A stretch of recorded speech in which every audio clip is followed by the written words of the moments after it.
Kenapa zakat tak hapuskan kemiskinan? Ini jawapan sebenar. Bayangkan ada segelas air tapi jatuh tai cicak dalamnya. Dalam fiqh, air itu jadi air mutanajis.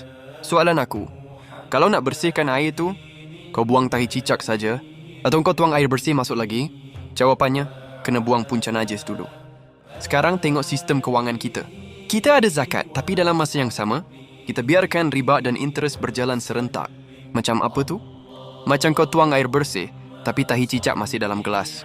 Walau sebanyak mana air kau tuang, tetap najis. Sebab itu, walaupun zakat diagih setiap tahun, orang miskin tetap wujud. Bukan sebab zakat gagal, tapi sebab sistem yang rosakkan masih hidup. Islam tak datang tanpa masalah. Islam cabut akar masalah. Kalau kita serius nak hapuskan kemiskinan, kita kena berani melawan riba. Bukan sekadar tambah bantuan. Kalau kau faham, share. Kalau video ni buat kau tak selesa, mungkin sebab ia betul. Kalau setuju, komen.